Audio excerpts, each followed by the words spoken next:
L'homme est né libre, et partout il est dans les fers. Rousseau avait le sens de la formule. Mais aujourd'hui, je ne veux pas parler des chaînes visibles, les lois, les prisons, les dictateurs. Je veux parler des chaînes invisibles, celles qui sont dedans. Quand vous avez choisi vos vêtements ce matin, quand vous avez choisi d'aimer le chocolat ou de détester les maths, avez-vous vraiment choisi? Ou n'avez-vous fait qu'obéir à une programmation complexe mêlant votre génétique, votre éducation et la publicité que vous avez vue hier? Alors, la question est simple. Êtes-vous le pilote de votre vie? Ou juste un passager qui croit tenir le volant? Le pilote, maître. Absolument. Refuser le libre arbitre, c'est l'excuse des lâches. C'est dire, ce n'est pas ma faute, c'est mon destin.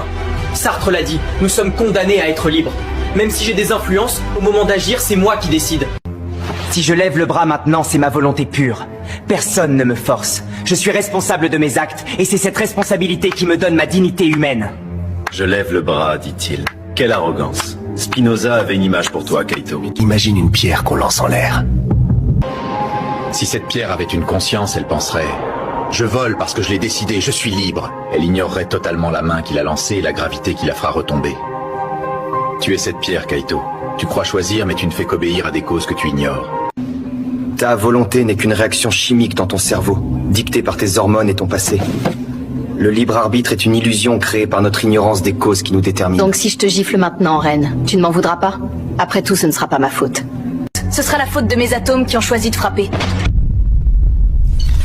Si tout est écrit d'avance par la chimie, alors il n'y a plus de justice, plus de morale, plus de mérite. Pote, es-tu fatigué à préparer tes arguments dans le parc si le résultat du débat est déjà programmé par le Big Bang? Ton déterminisme est une prison confortable qui te dispense d'essayer de changer les choses. Tu parles de changer les choses, Amy? Mais tu ne comprends pas. On ne décide jamais d'agir. On agit toujours selon un fait antérieur. Regarde la vérité en face. Nous sommes tous manipulés par ce qui précède l'instant présent.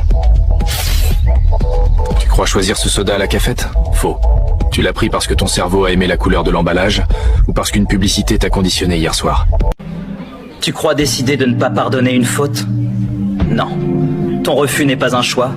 C'est le résultat chimique direct de la colère que l'autre a provoquée en toi. Nous vivons dans l'illusion que nous décidons.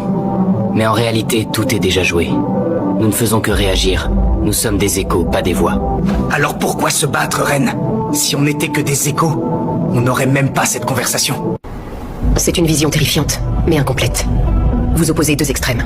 La liberté totale est un mythe, mais le robot biologique de Rennes est trop simpliste. La vérité est structurelle. Bourdieu appelait ça l'habitus. Nous ne choisissons pas de naître riches ou pauvres, en France ou au Japon. Ces structures sociales définissent 80% de